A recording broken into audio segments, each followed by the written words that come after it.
Do you like Maniac? No. There's no good way to start a conversation about Andy Milligan. Is that fair to say? I have a good intro, actually. All right, fuck, just So make me look bad in my own video. All right. The other day, you were telling me you experienced your first Fellini film, and you're totally new to like Antonioni, and like I've got a lot of like obvious gaps in my filmographies of like classics I've never seen, I've just never encountered. How many Andy Milligan films have we spent hours with? How many Andy Milligan films have we seen at this point?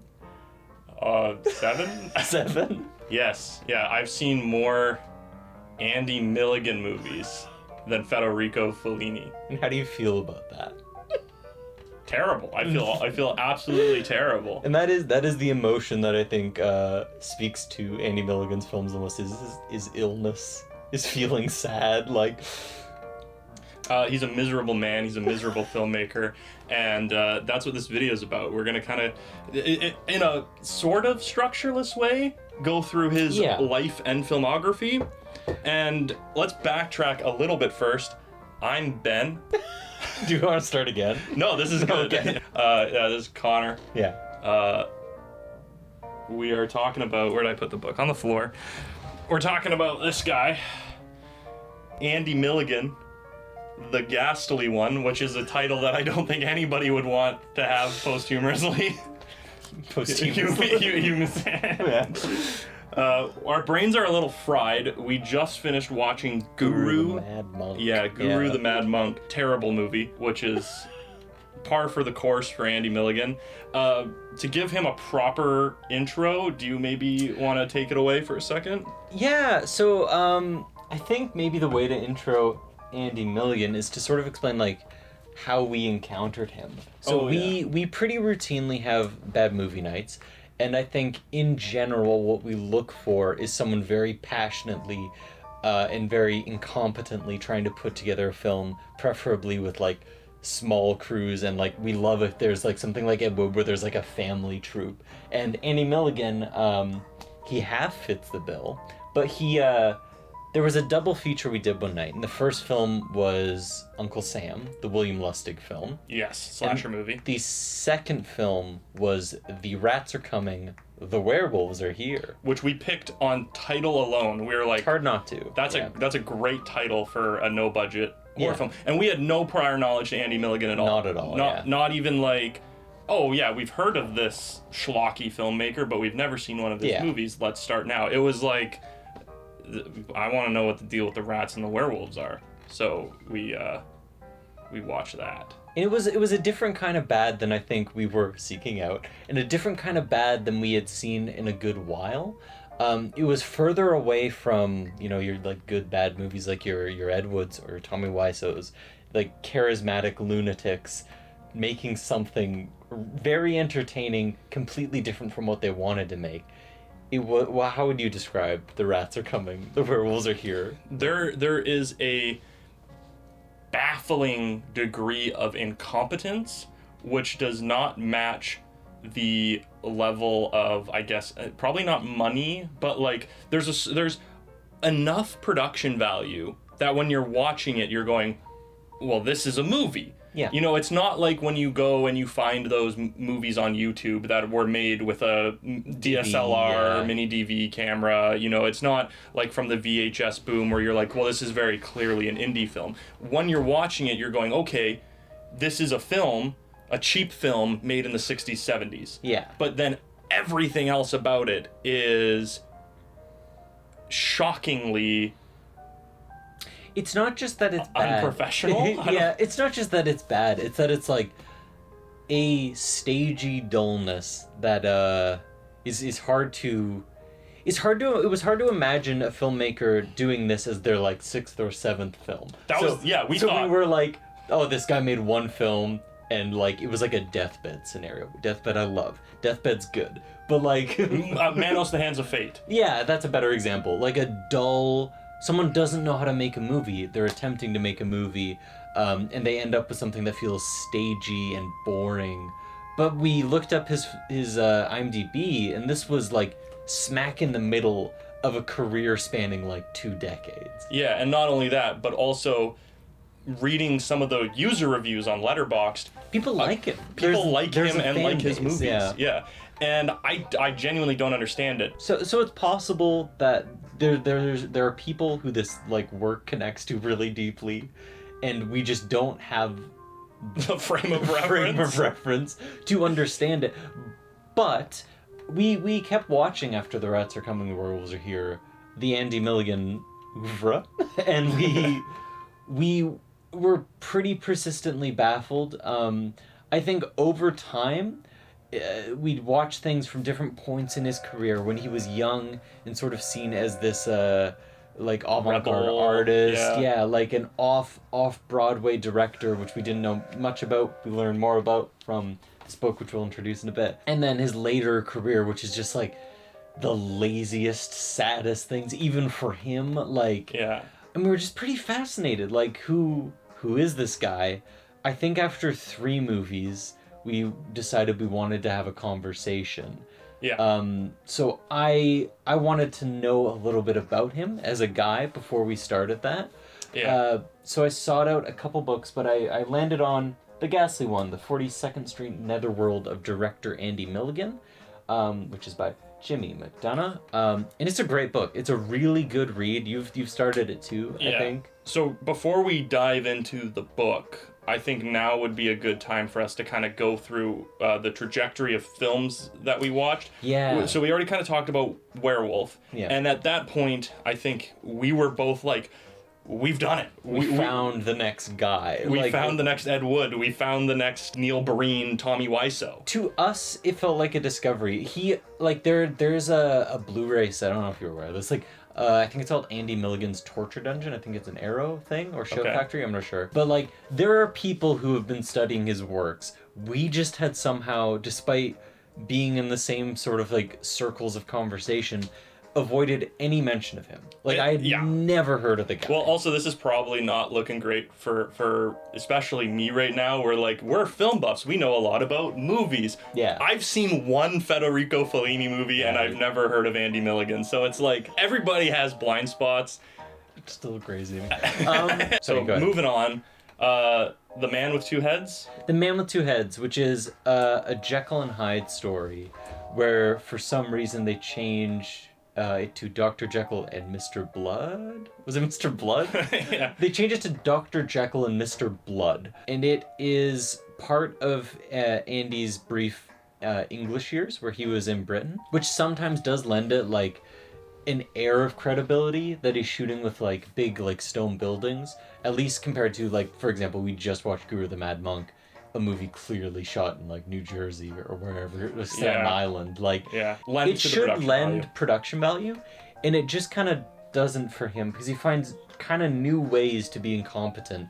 My favorite thing about The Man with Two Heads, and I think we talked about this a lot, is like editing at the time was a photochemical process, right? To fade out, you would have to like add chemicals and like bleed physical film together. It's expensive and it's like difficult to do. In a way that I've never done it myself. It's kind of hard to appreciate and even understand sometimes for me. But Andy's solution to that was, rather than fading out, he would just dim the lights at the end of scenes and then attempt to like bring them up at the start of the next scene to simulate a fade. But he could never control the light enough to actually make it true black. So you just like fade everything, and then you'd see like a window in the background, and then it'd cut to a scene without the window, and you could see like a candle lit in the background. And it was so unnecessary because like that could have just been a cut. Well, I guess this kind of goes into something that I want to elaborate on more. That one thing that we always found frustrating is that there's a degree of laziness in Andy Milligan movies. Where with So Bad It's Good movies like the ones made by Ed Wood, even though there's laziness in them, like Cardboard Tombstones, there's still a level of charm and a level of effort where it's like, okay, yes, you made your headstones out of paper mache cardboard, but you put the effort into trying to make them look like a Halloween decoration at the very least. And in Andy Milligan movies, it feels like he has an idea of how to make something work, and then he does the bare minimum to achieve it. There's an argument that he's not even hitting bare minimum. Like I do think, again, we're just fresh out of Guru, so like it's gonna come back to that a lot. There's like light switches and fuse boxes and all this stuff. Modern just, fences. Like, it's just in the movie, and like you're making a period piece, and you're right in the dead center of your frame is a light switch. And it's like that is throughout all of his films. Yes. So yeah, The Man with Two Heads was a very poorly done Jekyll and Hyde movie. All the check marks that go with other Andy Milligan movies, with poor performances, poor writing, poor pacing, basically everything that you would normally say in a good review. Yeah. They did this well. Andy does bad. Yeah. And then after that, we thought, let's get out of the middle of his career. Let's jump forward to see if he figured his shit out. Let's see if he gets better as time goes on. And we decided to watch one that came very near to the end of his career, Monstrosity. Yeah, and Monstrosity is sort of a Frankenstein story, set in LA. Yeah. It's like to even put the work of Mary Shelley in the same breath of Andy Milligan feels wrong. And she's been through enough. She already had I, Frankenstein. Like, again, pretty amateurish. But I will say, Monstrosity has about 20 minutes where we thought it'd be the good kind of bad. Yes. At the start, before all of the annoying characters show up, you're having a bit of a good time. Yeah. And it ends with a really charming, really strange shot. So, like, it's bookmarked by things that I think for you and me, it's like, that's the diamond in the rough. But the middle is so irritating. And that maybe brings something up that we didn't mention with The Rats Are Coming, the Werewolves Are Here, is it's not just that it's boring, it's that it's grating. Yeah, no, it is grating. But I think Monstrosity was the movie where we kind of thought about the first kind of ideas of doing this video. Yeah. And it was because of that end shot where he's with the whole cast and crew and they're kind of goofing around doing like not a post-credit scene, but like a... They say cut in the film and then the whole crew enters the scene. The whole crew enters the scene and it's this weird meta moment that's like quite charming and makes it feel very handcrafted. And at this point, we had still done no research into Andy Milligan as a guy, so we're like, is Andy Milligan a sweetheart? Is Andy Milligan a nice guy? And we were like, you know what? This would be a lot of fun. Clearly, he's got this whole troupe, these group of friends that he makes all of his films with.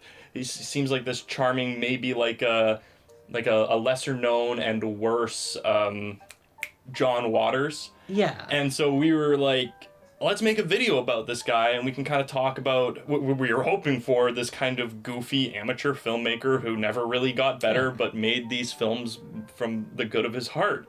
And around this time, I gave you a gift because you had done your first DOP job, which was a collection of Vapors and Seeds on Blu-ray. It's a Vinegar Syndrome release, which are his early films, and they're also considered his, like, good films. Yes. So I think we watched Seeds first, right? Yeah. And it's the most interesting one. Yeah. There's nothing like watching softcore porn with the boys. Yeah. Let me throw that out there. It's gnarly, and we didn't realize in retrospect it's a weird middle ground between what Vapors is, which I think is something really interesting, and his later filmography. We'll bridge that gap a little later, but it's a story of incest and murder. Murder? Abuse. Just no one died? I don't remember, man. That's the other thing, is that you'll be watching the movie and 2 minutes will go by and you'll forget what happened 2 minutes ago. It is the problem with Andy Milligan films that almost nothing is notable within the plot of the film. Events just sort of transpire. Usually the bulk of the runtime is just people having circular conversations in rooms in like 1 or 2 shots, and you're numb to anything happening, so you can miss key plot points. It's incredibly frustrating when people will be talking and it feels like it's droning on. Mm-hmm. And it starts to feel inconsequential to the greater plot, and then things move on, and you're like, wait, where are we going from here? Was something important? Did we just miss something? There has not been an Andy Milligan film yet where I haven't been surprised when it ended. Both because it is impossible to enforce a structured plot onto these films, because they don't have an act structure, and because, like, there is no such thing as rising action in an Andy Milligan film. People talk, and the end happens. There is no build-up, there is no plot turning. It is just like, they're chatting, they're angry, the end happens. Sometimes it's a little exciting. It is a little exciting too much to say? I would say that it gets a little heightened. Yeah. There are werewolves in The Werewolves Are Coming. It doesn't lie. But, like, you know, it's not good. No. And I would say that you could almost take what we're saying about his plot structure and how he tells stories, and you could apply it to a good movie and say, well, what an interesting way to tell a story. What an interesting way to make a movie. But it's that everything is done so incompetently and so poorly that it just doesn't work.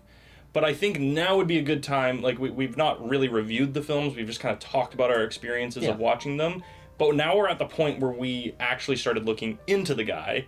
Yeah. So before we get into some of the earlier films. Yeah, some of the later films that we watched, let's talk about Andy a little bit. So who is Andy Milligan? Stand-up guy. He's a real scumbag. You've actually finished the book, so why don't you just set him up? Let's just set him up, knock him down. Yeah, who is Andy Milligan? Who is this man that we've been railing? Poor choice of words made. Do you want to start that again?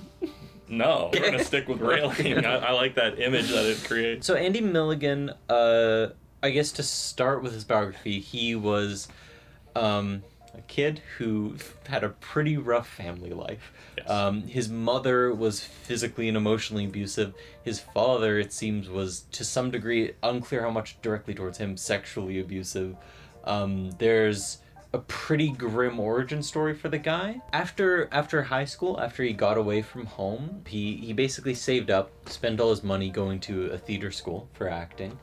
And got a call one day that was basically that his mother was sick, that she was, he had to get home right away.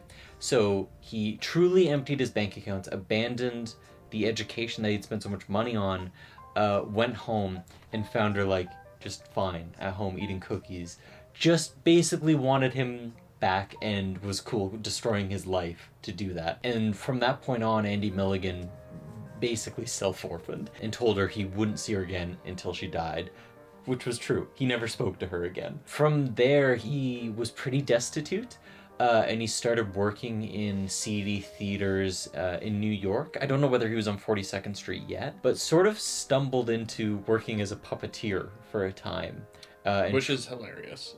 Something about that is so funny, because, like, I kind of would imagine if you spent years as a puppeteer, that would in some way be in your movies, you know? Like, there's no puppetry in anything. But he worked as a puppeteer for a time, touring, and segued from that into starting his own costuming and, like, tailoring business, which began to serve a local theater called the either Kino or Chino Theater. I'm not sure which. I haven't been able to find, like, a concrete pronunciation, but I don't know how you're actually supposed to say that, which is run by Joe, I'm going to say Kino, because it's movies. And he sort of fell in with this crowd, which we had pretty early on read on his Wikipedia, that he was, like, contemporaries with Andy Warhol. Sort of half true. He existed in this club, which was this hotspot for outsider art and, like, queer art, and local theater in at a different time than Andy Warhol. So he was before them. He started basically as the fabricator of costumes for plays and then other things. Throughout this whole time, and this is something I'm going to try to see through the whole story, he is, in particular, larger women berating. He is using horrible language. There's a lot of stuff that I'm not going to say, but Ben has the book. If you want to just, like, put some hot, I'm just gonna take hot and juicy quotes from Andy Milligan. He's a prick. Like, he's an extremely rude man. He's about as bigoted as you can get. Racist too, right? Super racist. Slur City. This book is like every horrible thing you can think of. He's said it. He's felt it. He's a bad man, but he becomes a big part of this club and its culture, and starts putting on plays both written by him, but mostly, I believe, written by other authors, puts on these plays, and they get a reputation for their intensity and their like pace, where essentially the only direction Andy would give is faster. So you'd have plays that traditionally are like 2 acts, and they're like hour and 45. He's like, get it done in 60 minutes, 1 act, we're sprinting. And he'd be quite abusive to his actors too, and it created this weird atmosphere.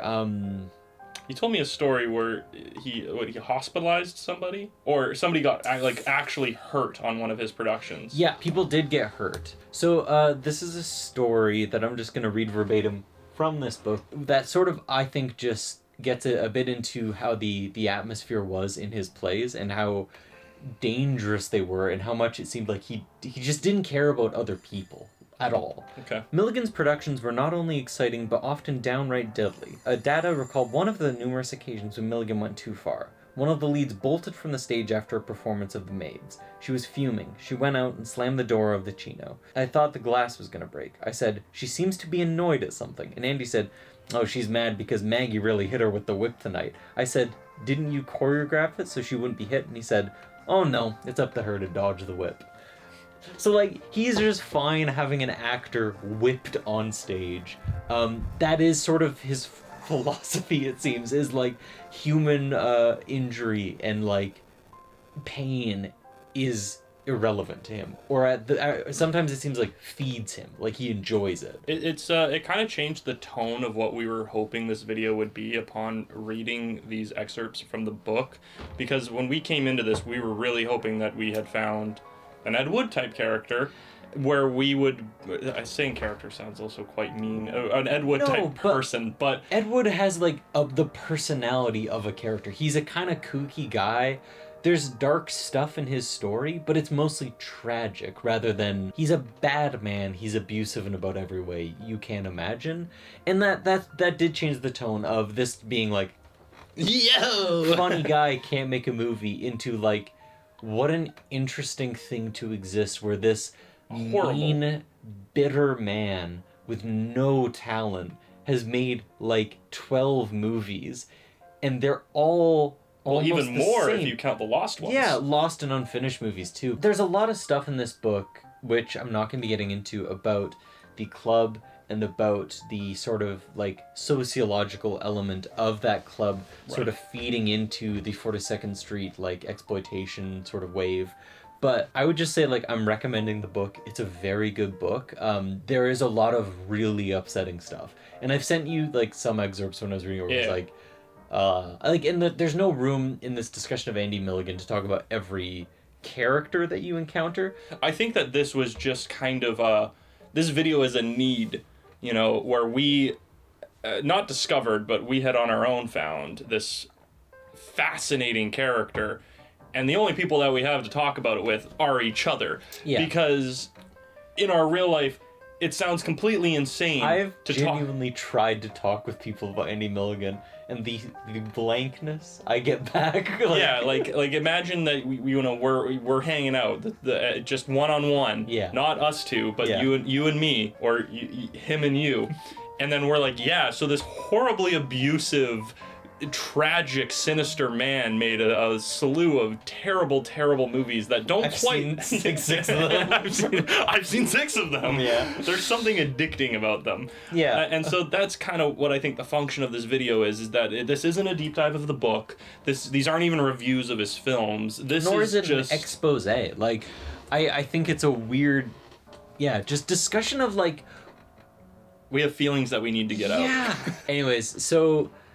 From there, he kind of graduated from that theater scene into making films, and his first real film was Vapors. Yes, probably enough. Get into Vapors. Our favorite Andy Milligan movie. I think so. I think it has to be. Like, it's a kind of moody. What genre would you put it in? I don't know. Drama. Just a drama. Drama, blanket term. But, like, it is a moody, sort of conversational piece set in a gay bathhouse in the 60s. It's really grimy. It's really, like, nasty. And so, like, Can I chime in just before you go off? If Hope and Andy had just written Vapors and then a competent filmmaker, or Andy could have even directed it, but they had a competent producer on board who was very hands-on, Vapors could have been a masterpiece. It is an You're going crazy. Whoa. It could have been good. Yeah, Because I think something that I really want to get off my chest is that I think one thing that holds all of Andy Milligan's films back is that you can almost see a glimmer, like there's a light at the end of the tunnel of an interesting film in there, whether it's good or bad, whether it's worthwhile. There's a glimmer of an interesting film in there, and that glimmer makes me somewhat understand why some people do enjoy his films. But I think that Andy's laziness and bitterness and seeming just contempt for his actors, his crew, they all bring his films down. Yeah. And Vapors is the one where that glimmer is the brightest. Yeah, so one thing to note about Vapors and most of Andy Milligan's films, pretty much up until Guru, in which case things start changing. He shot most of his films, feature films, on an Auricon 16mm, which is a newsreel camera. So it is not made for narrative filmmaking. And it's not just that the image quality is poor. You kind of expect that with indie films? Yeah, well, I'm just thinking of this time and place, something like Basket Case. Yeah. Kind of looks like shit, but it makes it work. Yeah, totally. The grain quality is crazy, but it's that's fun to me. I like it, yeah. But the problem with this camera is that it records audio internally. So there's a microphone within the camera, which is printed on a little mag strip at the bottom of the film. And it is extremely poor quality audio, and the microphone again is in the camera, meaning you have the camera noise right by the thing recording the audio. And these are old cameras where you're getting the hum, the battery, the film running through it, everything. Yeah. So Vapors is maybe a testament to the quality of later Milligan scripts.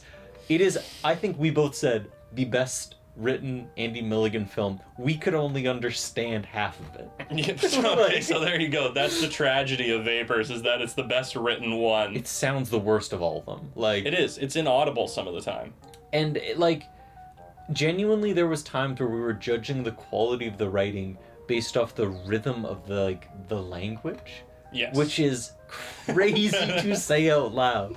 But that's how it is, because every other Milligan film we'd seen had the exact same rhythm of dialogue, and we're this sounds different. There's a different rhythm. This is really rich, and I actually think I figured out how I'm going to title this video. Yeah. Is that this is Andy Milligan, a therapy. Because that's what this is. This, like I said, this isn't a review, this isn't a breakdown, this isn't a history dip. This is, we've been sitting on this for so long. We need to exercise this from our being. We needed to talk about this. Andy Milligan's dialogue is some of the worst stuff anyone's ever written. But it's insane. It's so looping and circular and never ending. And we're watching it, and it's a crazy thing to say that you get so used to the nonsensical rhythm of the way that people talk in these movies that when you have one where you can't understand what they're saying, but you can hear that the rhythm sounds more human, you're going, wow, this is great! I can actually kind of picture this as a conversation. I think we just, we proved that sometimes torture works. CIA was right, actually. Because we convinced ourselves that audio we couldn't hear was good dialogue based off nothing but the way, the general waveforms, which again are crackly and kind of unpleasant. The flow of the scene. We were oh my god, this conversation ended. This is some of the best writing we've... The reason why Vapors is cool is because, I think both of us, we love, outsider art. Stuff made, you've got, Who Killed Captain Alex up there. Oh, great movie, Who Killed Captain Alex. But, like, we love things made by small communities, and especially, like, when they're close-knit, like, little groups. It's, like... Oh, the Hollywood guys are They're great. so fun! Like, that is, I think, sort of... It's got the vibe of that with Vapors, where it feels like a genuine expression of, like, a experience, right? Yeah, totally. And... none of the other films capture that in any way, shape, or form. But not like, even a little. I don't know. I think that charm can go such a long way. And like, again, all these sound like backhanded compliments, but like Vapors, I want to say too, as like actual, and this is where I'm like confused, actual compositions. Milligan films, you can put up some stills. They all look like this. They look like film stage plays in a way that almost like silent films looked like, where nothing happens with the camera. Vapors has compositions. People move in and out of frame, and like the compositions change. And by all accounts, and I maybe I'm wrong on this, but I haven't seen anything or remember at least anything to discredit it. That is still Andy Milligan. So like, how did he immediately get worse? Anyways, like Vapors I think is almost, it became sort of a cult artifact because it was like a queer film. And, like, there was something to it, right? Like, it spoke to people. So, like, that is the one movie on this list that I'm not going to, all right, Andy. Because, like, I think it has, like, value. Yeah. And every movie, I think, should be preserved. I think, like... Birth of a Nation. Oh, no. The Triumph of the Will. I think every movie should be preserved in that, like, I believe down to, like, VHS nonsense. I'm like, at least upload them to the Internet Archive or something. Yeah. I just don't like things to be lost to history, which a lot of his films are. So it's cool that we have these, but yeah, Vapors actually, like, I can see bringing, like, having some meaning to people, at least at the time, for people who related to the circumstances of it. So yeah, I guess in a very roundabout, disjointed way, interrupting each other, that's Vapors. Yep. Do we want to jump forward to our least favorite of the ones we've seen? Well, that was we watched in the same day. We did a double feature. We did do a double feature. We did the first movie he did and the last movie he did. Yeah, which that's awesome. We're so fucking smart. This is our least favorite. So his first film was The Peak. And he learned nothing. Tarantino's actually right. Tarantino is right. He should have only made 10 films. Surgikill is agony. Surgikill is actual pain. Like all these movies are bad and boring, but like you go ahead, explain it. Surgikill. So I'm very strict when it comes to going on my phone during movies. I never do. Never in a movie theater. Sitting at home, I do not do it. I don't go on my phone. Even if I'm not enjoying the movie, it's important to me that I'm just in it. And it's not something that I actually have to even consciously do. When I'm watching a movie, I'm watching a movie. That's what I'm doing. Yeah. Surgikill, we were on our phone probably half hour in. It was... So, like, the problem with bad movies that are trying to be funny it's a comedy. It's a slasher comedy. Yeah. And about a hospital. About someone killing people in a hospital. And it tries to do, like, the Zucker Brothers gag-a-minute sort of thing, but... none of the jokes work. There's not a single good joke in the entire film. And so when you watch a so bad it's good movie, it is like bullying sounds like too strong a word, but you do to a certain extent. You're laughing at you've become accustomed to how a movie should be. Yeah. Which is a kind of a bullshit thing to say, but you become accustomed to, this is what I'm used to when I go see movies. Someone trying to be scary and it doesn't work is funny. Yeah, someone trying to be meaningful and it doesn't work can be funny.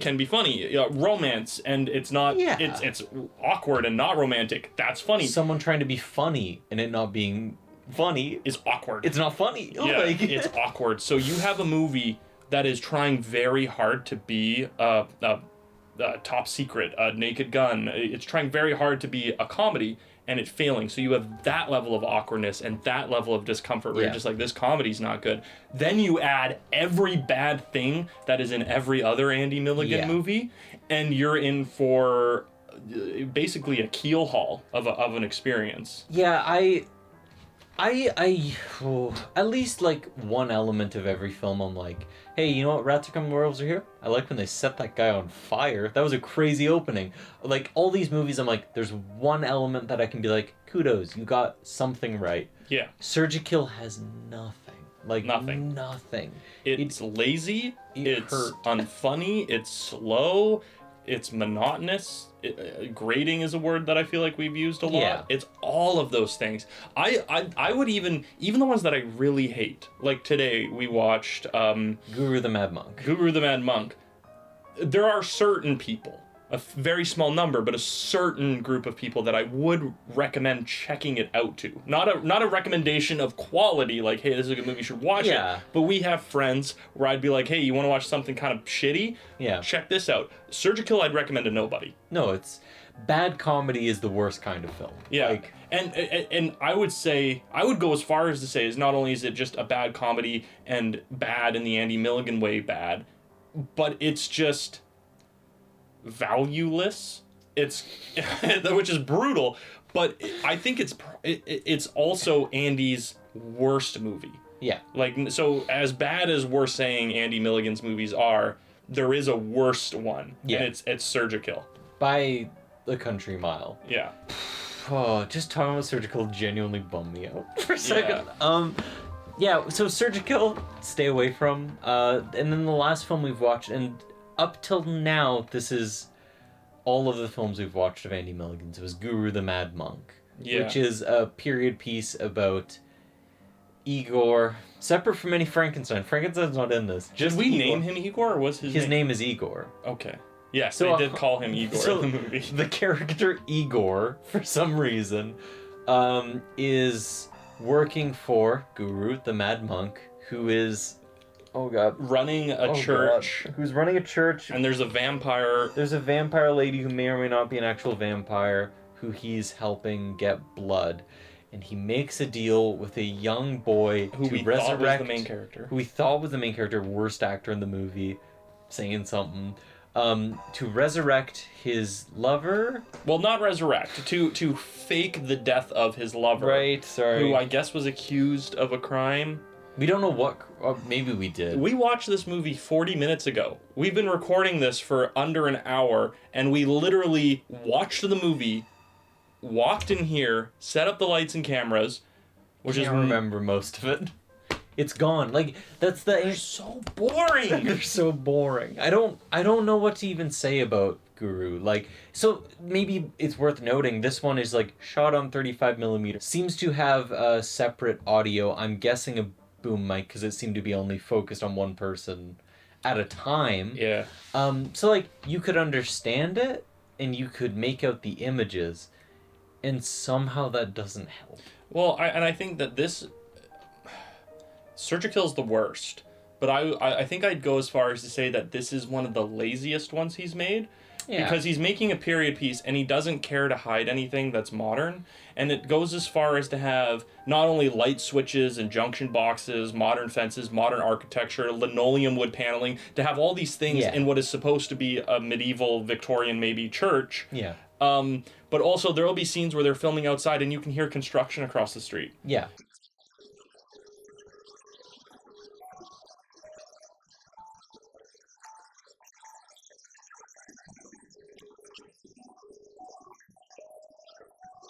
You know, you can hear other people in the background having cars honking. Like, yeah, it's ridiculous. So there's such a degree of, like, and it could have been so easy to just pan the camera left a bit, to the right a little bit, and every single shot is either a wide shot where somebody's walking from point A to point B, and then it just cuts into pretty much the exact same close-up. Every single time is a 1-2 where the entire this portion of the screen is one character and the entire this portion of the screen is the other. Yeah. There's an awkward amount of distance between them, and then if anything needs to be in camera, rather than cutting to a close-up, it'll be like they cut the actor's hand and then lift it up and angle it towards the camera. It's like high school film club stuff. Like, dude, I would give a lot of high schoolers more credit than this movie. It feels like, and this is the baffling thing, Andy seems to have wanted to make these movies for whatever reason, I don't know, But this one feels like he was forced to make it at gunpoint and was just like, we gotta get the minimum amount of shots just to get out of this situation. Yeah. Yeah, I don't have that much to say on Guru the Mad Monk. Like, it's not... I think even on the scale of Andy Milligan films, it's just not interesting. I think we gotta figure out a way to wrap this up. Yeah. Can we jump ahead briefly to how was the end of his life? So Andy Milligan, after Vapors was sort of a cult hit, he went on to make Seeds, which we talked about, the incest drama, and pretty quickly became embroiled with the Michigans, who were exploitation film producers and distributors. They had their own theaters that they'd show things at, and it's a pretty nasty time. It's a pretty grungy area. If you've seen the show The Deuce with Maggie Gyllenhaal and 2 James Francos, that's based off this place. The Deuce was what 42nd Street was known as. And yeah, he worked there making movies for a while, and then went over to London for a couple years because he got frustrated with the local industry, and made some films there. That's where The Rats Are Coming, The Werewolves Are Here are from. And he came back, made a couple of films, and then he tried his hand at theater again. And he bought his own theater, and he tried to run it. And that was The Troupe. And by all accounts, he was back to his old ways. He was making people like sprint through theater productions. There was rats everywhere. The building was falling apart. There's like stories of people literally having like pieces of the roof fall on them while they're in the... It's madness. After I think it was 2 years, he stops and the thing closes, and he moves to LA, and he once again starts he's doing a loop of his career. He does like opens another costuming store, and that folds pretty quick again too. So he starts making movies again. So he starts making his last movies in LA, which were mostly done by Lou Michigan, who's a man who he openly despises. It's sort of the sad end of his life here, and by the time he moved to LA, he was in a relationship with Wayne Keating, who was a boyfriend of quite a few years. It's maybe worth noting that Andy Milligan was in a lot of romantic and sexual relationships with men, but he refused to call himself gay. He used homophobic slurs a lot to describe often people he had slept with. Complicated, weird thing, don't want to get into it too deeply, but Wayne Keating was someone who he seemed to genuinely love. That doesn't mean he treated him well, but he seems to actually, like, to some degree care for. Wayne Keating, somewhere in the middle of him making, like, Monstrosity and Surgikill in his LA movies, is diagnosed with AIDS, or with HIV, which develops into AIDS, and he does die. Andy Milligan, more or less, is left with a guy named John Miranda, who lives with him. They don't seem to be a couple, but they're close friends at the very least. And as Andy himself, too, gets an HIV prognosis, which also develops into AIDS, John Miranda and the author of the book, Jimmy McDonough, they're both caring for Andy as he's getting worse and getting worse. As they're caring for him, things are getting pretty dark. Andy Milligan asks Jimmy McDonough to, like, get him poisoned to kill him. And Jimmy says yes at first, but then... Andy starts running his mouth. Andy starts, telling all the nurses, like, this guy is going to help me kill myself. And all the nurses are like, can't do that. And so Jimmy just doesn't. And he tells them, he's like, I can't help you kill yourself anymore because you told everyone that.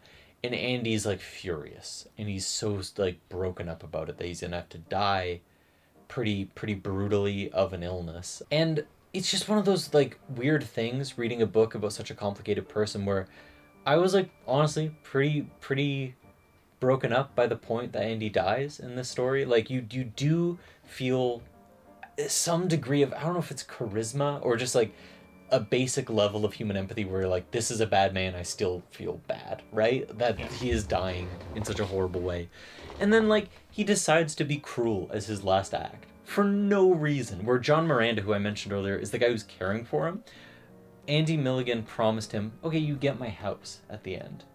And then, for some reason, he last minute changed his will so he wouldn't.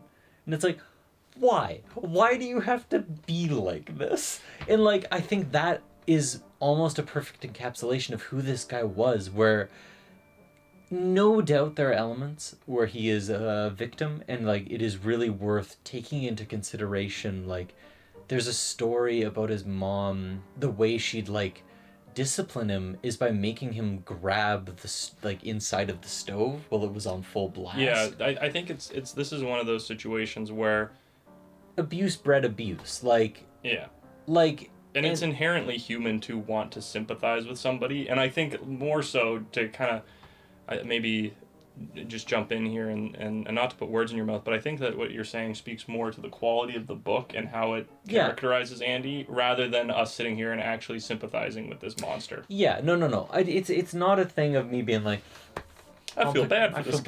That's just like a deeply humanist piece of writing. It makes it especially heartbreaking when he's as cruel and brutal and like inhuman as he is, and this is sort of where I wanted to like end the discussion of the book, is talking about it ends with a reveal and it doesn't tell you who gives the quote. I think you can infer once you get to the end of the book who it is, but like someone who was a relative of Andy Milligan confides in the author that Andy was like molesting them when they were children, when he was like in his teens. Just on that, just because I brought it up, this is a little excerpt from the book that I think I'd rather just read from the book because I think it's a good piece of writing, and Jimmy McDonough is more eloquent than I could be.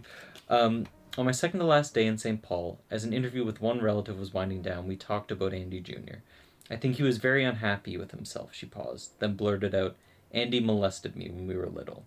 He was around 11, she was a few years younger. It was a little place where we played under steps. It just happened twice. I wouldn't go anywhere with him after that. Some 60 years later, the pain was visible on her face. For a moment the clock stopped. What can you say when someone spills their guts, spits out a secret they've carried all their life? Nothing. Absolutely nothing.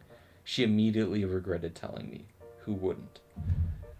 And, like, yeah, I guess, like that's half the point of doing this, is, like, I don't have a conclusion on how to feel about someone like Andy Milligan. I think this this video is going to be as tonally confusing as his filmography is, because like this is kind of how our journey through his films went. It went from laughs and nothing but laughs to confused laughs to sadness. Yeah, and it's a tragic story. There's certainly no good guys in it. There's only varying levels of bad. But I think, I guess where I'm ending on this is like just as a recommendation of the book. Because I think the book tells a more complete story than we ever could. And I think it's kind of important to have these documents that exist to show us a corner of the world we never saw, and then to dive into the people who existed into that. And like, this is an unpleasant read for long stretches of it. But I don't know, I found it emotionally, it's well written. Yes, sorry, yeah, no, it's an incredibly well written book. It's just like, where it left me at the end was, in no way do I feel like bad for Andy Milligan. Fuck Andy Milligan. But I took a lot from it, and I think it's a good book.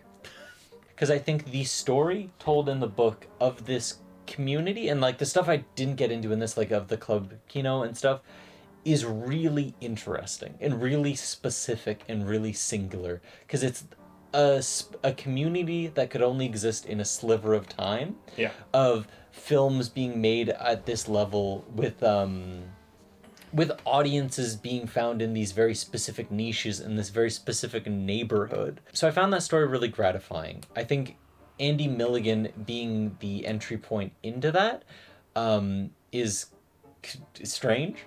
Yes. and like it leaves you feeling kind of gross, but it sparked an interest in me to continue seeing what other stories exist in this little piece of history. Yeah. Great.